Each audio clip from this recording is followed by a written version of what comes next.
Olá, minhas amigas e meus amigos.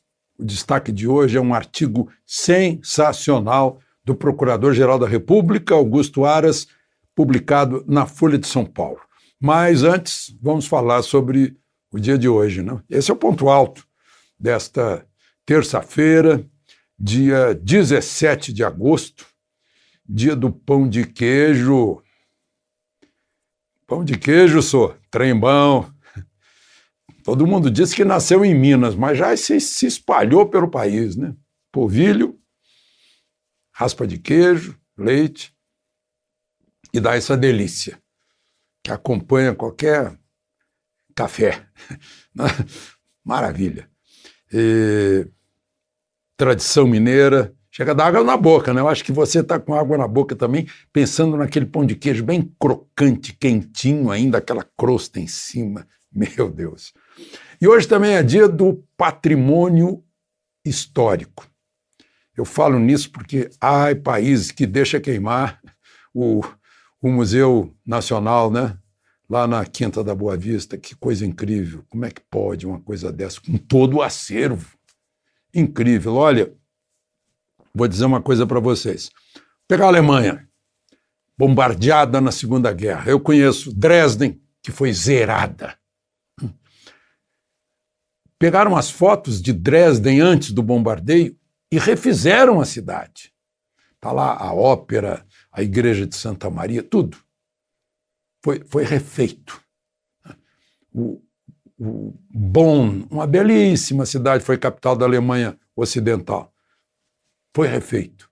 Colônia, né? A catedral foi preservada, mas a Colônia, Munique, cidades bombardeadas, foram reerguidas como eram antes, com base nas fotos antigas.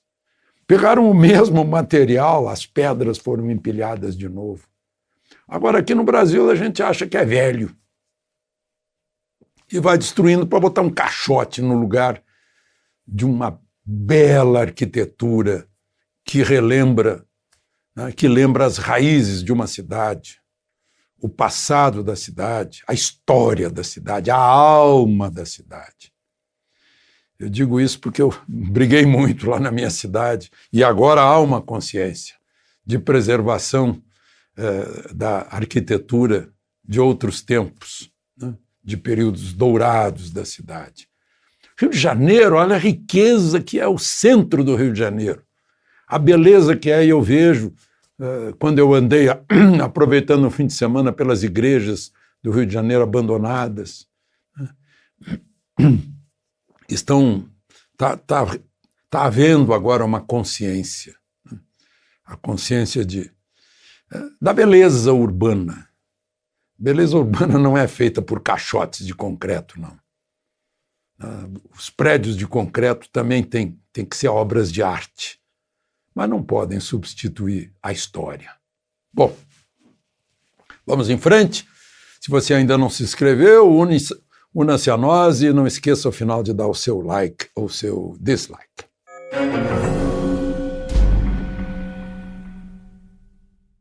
Bom, primeiro assunto de hoje, eu gostaria de salientar, eu ouvi na CPI hoje o senador Girão, Eduardo Girão, que representa o Ceará, mencionando meu nome, né? Mas foi no seguinte sentido, né? Na seguinte conjuntura. Ele denunciou o que ele chamou de perseguição declarada a ideias divergentes. Aí ele citou a mim, citou a brilhante Ana Paula Henkel, a Ana Paula do vôlei, né?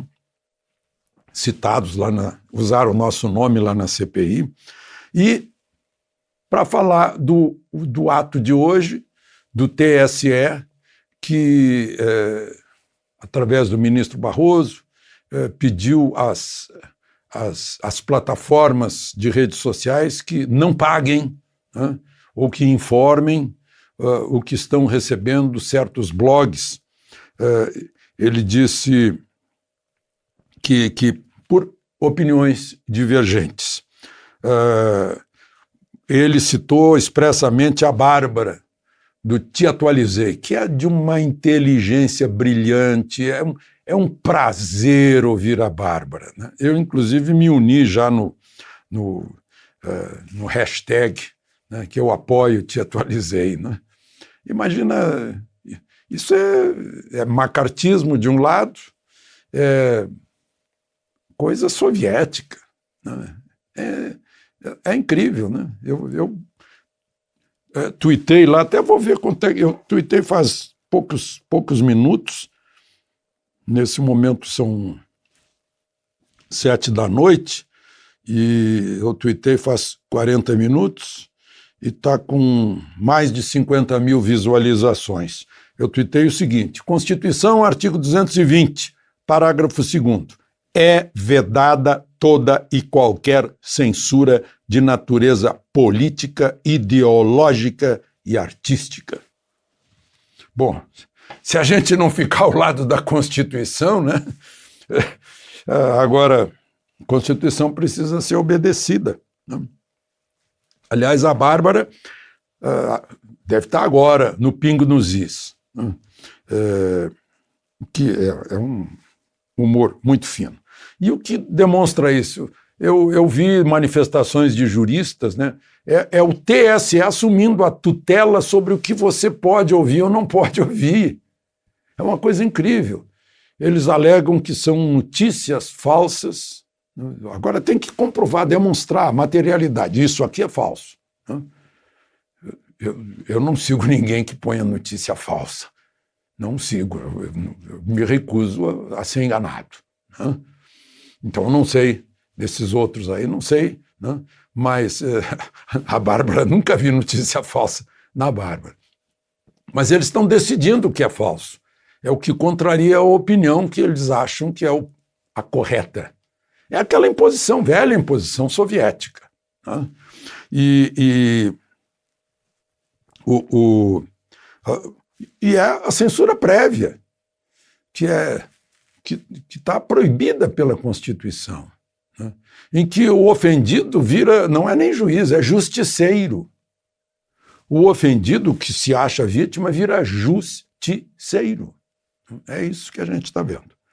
Bom, e nesse ambiente é que eu queria ler para vocês o que escreveu e foi publicado hoje na Folha de São Paulo o Procurador-Geral da República, Antônio Augusto Brandão de Aras. Eu não vou ler tudo, porque senão ia tomar muito tempo de vocês, mas eu salientei algumas coisas. No primeiro parágrafo ele já fala que o ambiente institucional está tensionado, que a parte da sociedade demanda ações enérgicas, muitas vezes desconhecendo os limites e raios de ação de cada um dos atores, ou seja, os poderes. É o caso do Procurador-Geral da República, que mesmo acumulando competências e responsabilidades, não pode tudo. Eu estou lendo o que escreveu Aras. A linha divisória é claramente delimitada pela Constituição e leis. Cinge-se especialmente, no caso do procurador, como titular da ação penal pública, o procurador, que é titular da ação penal pública. Estão entendendo, né? Nos crimes comuns contra autoridades com prerrogativa de foro no Supremo Tribunal Federal, como presidente da República. Como se vê, a prerrogativa de foro não é do Supremo, é da Procuradoria. Que o procurador não tem atribuição de ofício para processar quem ofende a honra de terceiros, salvo se a vítima for chefe de poder. Se não for, dependerá de representação do ofendido. Então, o ofendido representa, é assim que funciona, devido ao processo legal. A gente está vendo que ele está ensinando, né? Também não pode processar aquelas autoridades por crimes de responsabilidade, porque é da competência do Congresso Nacional. Está na Constituição. De regra, não é dado ao PGR compartilhar da retórica política, ainda que a crítica seja ácida, consistente no diálogo em busca do consenso social, típica de poderes legislativo e executivo. Ele está na outra esfera. judicial, então ele não pode participar da retórica política. Cabe ao PGR ficar adstrito ao discurso jurídico. Quando o PGR sai do discurso jurídico e passa à retórica política, igualando-se aos representantes eleitos, criminaliza-se a política, porque eles tratam de questões criminais. Usando a norma para submeter contrário, caçando mandatários, obstando o desenvolvimento sustentável, etc., etc. Quando a atuação jurídica se imiscui com o dia a dia da retórica política, é possível invocar a Constituição para defender absurdos. Em 34 anos de carreira pública, certos excessos e violações à lei federal resultaram em graves lesões aos princípios constitucionais, com reflexos nocivos aos direitos e garantias fundamentais. Superamos todas as expectativas graças aos colegas de todos os ramos do Ministério Público brasileiro, sem exibicionismos, pois nosso dever é promover justiça com independência funcional e impessoalidade. Lá no finzinho, última frase, temos que nos apegar ao combate de problemas reais e ao cuidado de não apagar fogo com gasolina. O Brasil vive um momento onde todas as cordas estão esticadas e cabe a nós, do Ministério Público, guiar-nos sempre contra o excesso de ativismo para evitar injustiças irreversíveis.